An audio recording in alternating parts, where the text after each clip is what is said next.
DSC preparation కి మిగిలిన తక్కువ సమయాన్ని డిఎస్సి 2024 యాప్ లేదా DSC2024.com తో జాబ్ ని సాధించండి.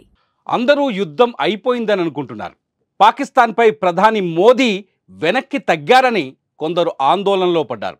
కానీ మోదీ పాకిస్తాన్ని అడ్డంగా ఇరికించారని మీకు తెలుసా?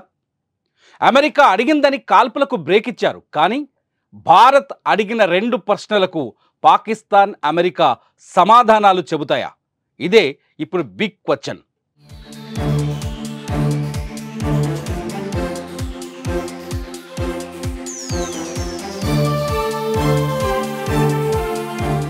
పాకిస్తాన్ మతాన్ని ఆయుధంగా వాడుకుంటోంది.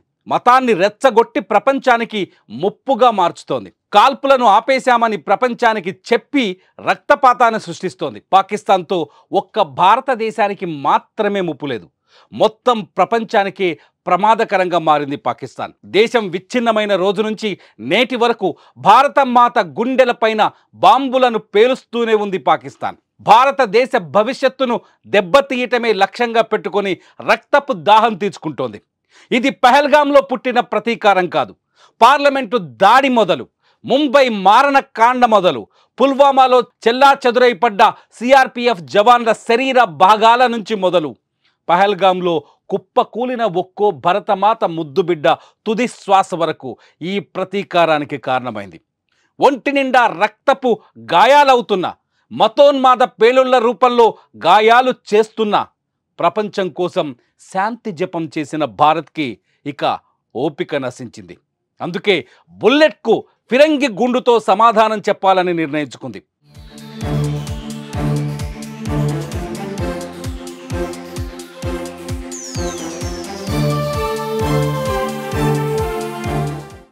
భరతమాత తల భాగంలో తిష్ట వేసిన పాకిస్తాన్ని తరిమి కొట్టి పీఓకేను సొంతం చేసుకోవాలని తలపించింది. ఇది కాల్పుల విరమణ కాదు, ఇది భారతీయుల సహనానికి విరమణ. ఇక రణమే నిజం. ప్రధాని మోదీ నిన్న వేసిన 2 ప్రశ్నలకి పాకిస్తాన్ సమాధానం చెబుతుందా? పాకిస్తాన్తో చర్చలు చేయాల్సిన అవసరం ఉందా? ఇది 150 కోట్ల భారతీయుల్లో, 150 కోట్ల భారత ప్రజల్లో ఉన్న ప్రశ్న. భారత మాతను అణువణువున తూట్లు పొడవాలని, బాంబులతో మోత మోగించాలని, భారతదేశాన్ని నాశనం చేయాలని అనుక్షణం 1948 నుంచి అనుక్షణం పోరాటం చేస్తున్న పాకిస్తాన్ని ఇంకా క్షమించాలా? మోదీ అడిగిన ప్రశ్నలవే.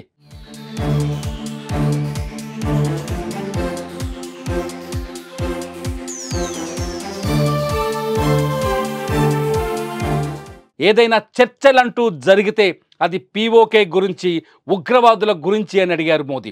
పీఓకేని స్వాధీనం చేసుకోవటం భారతదేశం ముందున్న అతిపెద్ద లక్ష్యమని, అతిపెద్ద ప్రాధాన్యత అని చెప్పుకొచ్చారు. పీఓకేని సొంతం చేసుకునే వరకు భారతదేశం శాంతించదని ఒక వార్నింగ్ ఇచ్చారు ప్రధాని మోదీ.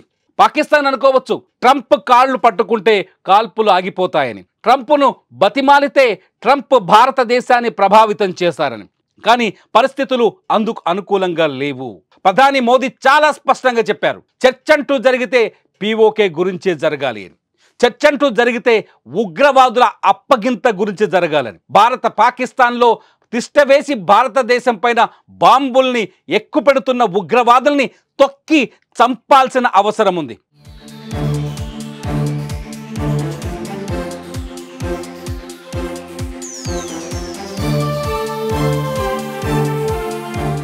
ప్రతి నిత్యం భారతదేశంలో రక్తపాతాన్ని సృష్టిస్తున్న ఉగ్రవాదుల్ని అంతం చేయాల్సిన అవసరం ఉంది. ఇది ఒక భారతదేశం లక్ష్యం మాత్రమే కాదు, ఇది ప్రపంచ లక్ష్యం. ప్రపంచవ్యాప్తంగా మతోన్మాదాన్ని బాంబులుగా మార్చి అమాయకుల ప్రాణాలు తీసుకుంటున్న ఈ పాకిస్తానీ ఉగ్రవాద శిబిరాలు మట్టిలో కలిసిపోవాల్సిన అవసరం ఉంది. అందుకే ఆపరేషన్ సింధూర్ని లాంచ్ చేసింది భారతదేశం. ఆపరేషన్ సింధూర్ ఇంకా కొనసాగుతుందని ధైర్యంగా, ధీటుగా సమాధానం చెప్తామని భారత ఆర్మీ నిన్న ప్రకటించింది. ఇదంతా చూస్తుంటే యుద్ధం ముగిసిపోయినట్టు అనిపిస్తుందా? ఇదంతా చూస్తుంటే యుద్ధం ఆగిపోయిందనిపిస్తుందా? ఇదంతా చూస్తుంటే ఒక్క విషయం స్పష్టంగా అర్థమవుతుంది, భారతదేశం ఎల్ఓసిని దాటి పీఓకేలోకి అడుగు పెట్టబోతుందని. భారతదేశం తన సార్వభౌమాధికారాన్ని కాపాడుకోబోతుందని, భారతదేశం భరతమాత తలపాగలో ఉన్న పాకిస్తాన్ ఆక్రమిత కశ్మీర్ పైన 3 రంగుల జెండాను ఎగరవేయబోతుందని, భారతదేశం తీసుకోబోయే నిర్ణయం మరింత కఠినంగా ఉంటుందని. ట్రంప్ ఫోన్ చేసినంత మాత్రాన తగ్గుతారా ప్రధాని మోదీ? ట్రంప్ చెప్పినంత మాత్రాన కేవలం తాత్కాలిక కాల్పులకు మాత్రమే విరమణ ఇచ్చారు.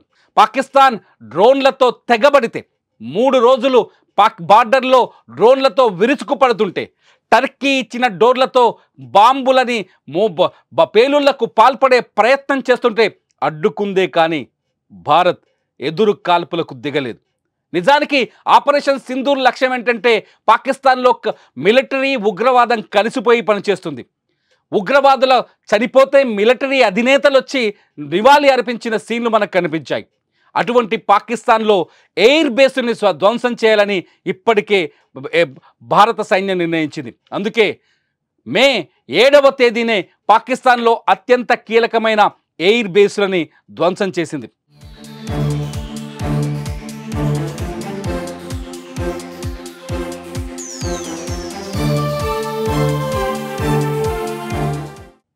మిలిటరీ ప్రెస్ మీట్లో మనం ఈ వీడియోస్ని చాలా స్పష్టంగా చూడొచ్చు. నిన్న మిలిటరీ త్రివిధ దళాల అధిపతులు చాలా స్పష్టంగా చెప్పారు, పాకిస్తాన్ని మేము ఆల్రెడీ దెబ్బ కొట్టామని. నిజానికి ఈ ఆపరేషన్ సింధూర్లో పాకిస్తాన్ చావు దెబ్బ తినింది. విజువల్స్లో మీరు చూడొచ్చు, పాకిస్తాన్లో కీలకమైన ఉగ్ర స్థావరాలతో పాటు పాకిస్తాన్లో వైమానిక స్థావరాల పైన కూడా మన భారత ఆర్మీ దాడి చేసింది. పాకిస్తాన్ పైన ఎప్పుడో బాంబుల మోత మోగించింది. ఆర్థికంగా పాకిస్తాన్కి కొంత IMF మద్దతు ఇవ్వచ్చు, కానీ సైన్యం పరంగా, ఎయిర్వేస్ పరంగా పాకిస్తాన్ ఊహించనంత బలహీన పడేలా చేసింది ఆపరేషన్ సింధూర్. నిన్న అధికారికంగా ప్రకటించిన త్రివిధ దళాధిపతులు పాకిస్తాన్కి మళ్ళీ చాలా స్పష్టమైన వార్నింగ్ ఇచ్చారు. ఇక తోక జాడిస్తే 2 రోజులకు చాలు పాకిస్తాన్ని నేలమట్టం చేయడానికని. ఒక దేశం పైన ద్వేషాన్ని ప్రదర్శించడం భారత లక్ష్యం కాదు. ఎందుకంటే ప్రపంచానికి భారత్ శాంతిని బోధిస్తుంది. ఎందుకంటే ప్రపంచం అంటే ప్రపంచ మార్కెట్ భారత్లో ఉంది, భారత్ వైపు చూస్తుంది. భారత్ సహనాన్ని ఇప్పుడు ప్రపంచ దేశాలన్నీ గమనిస్తున్నాయి. అందుకే జస్ట్ వార్నింగ్ ఇస్తుంది భారత త్రివిధ దళాధిపతులు.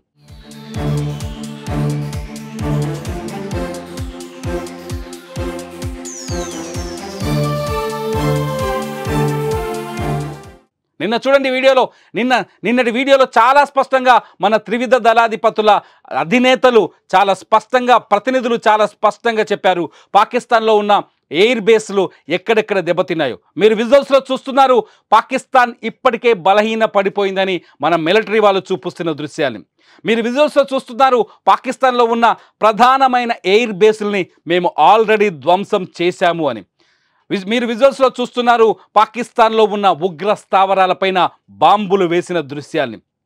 ఆపరేషన్ సింధూర్ మొదటి అడుగులోనే పాకిస్తాన్ అతలాకుతలమైంది. ఆపరేషన్ సింధూర్ మొదటి అడుగులోనే పాకిస్తాన్ సర్వనాశనమైంది. అయినా పాకిస్తాన్ మేకపోతు గాంభీర్యాన్ని ప్రదర్శిస్తుంది. భారత్ని మేమే ఓడించామని చెబుతోంది. పాకిస్తాన్లో సంబరాలకి కారణమవుతుంది, సంబరాలు చేయించుకుంటుంది. నిజానికి పాక్ ప్రధాని నిన్న పెట్టిన సమావేశంలో పాకిస్తాన్ గెలిచిందని చెప్పడం సిగ్గులేనితనమని ప్రపంచం మొత్తానికి అర్థమైంది. ఇప్పుడు మధ్యలో ట్రంప్ వచ్చారు. జేడీ వాన్స్ పాకిస్తాన్ ఉపాధ్యక్షులు ప్రధాని మోదీతో మాట్లాడినప్పుడు ఒక్క విషయాన్ని చాలా స్పష్టంగా చెప్పారు. పాకిస్తాన్ ఎప్పుడైతే POKని మాకు అప్పగిస్తుందో అప్పుడే యుద్ధం ఆగిపోతుందని. పాకిస్తాన్ ఎప్పుడైతే ఉగ్రవాదుని మాకు అప్పగిస్తుందో అప్పుడే యుద్ధం ఆగిపోతుందని. ఈ యుద్ధాన్ని ఆపడానికి మీలాంటి మధ్యవర్తుల అవసరం మాకు లేదని. ఇదంతా చూస్తుంటే యుద్ధం ముగిసిపోయినట్టు అనిపిస్తుందా? ఎందుకు మీలో యుద్ధం ముగిసిందనే ఆందోళన? ఖచ్చితంగా POKని స్వాధీనం చేసుకోవడమే భారత్ లక్ష్యం. అవునంటారా, కాదంటారా? POK మనదే కదా, మన POKని మనం తిరిగి తెచ్చుకోవడం మన లక్ష్యం కాదా? మీరేమనుకుంటున్నారు? ఈ వీడియో కింద ఖచ్చితంగా కామెంట్ చేయండి. చూస్తూనే ఉండండి Suman TV. Directed only at military installations, avoiding civilian and collateral damage. I would now like to show you some of the effects that have been achieved as a result of our air operation. Here is the Pasroor air defense system. If you could see, zoomed up view. This is the radar mounted on a high tower. And after the strike, photograph once again on a tower, not very clear, but what you see very clearly is the after effect after we have struck. The radar head has been completely decapitated. Next slide, please. Arifwala air defense radar. In this complex, you see how it looked before, blown up image, and after really blown up.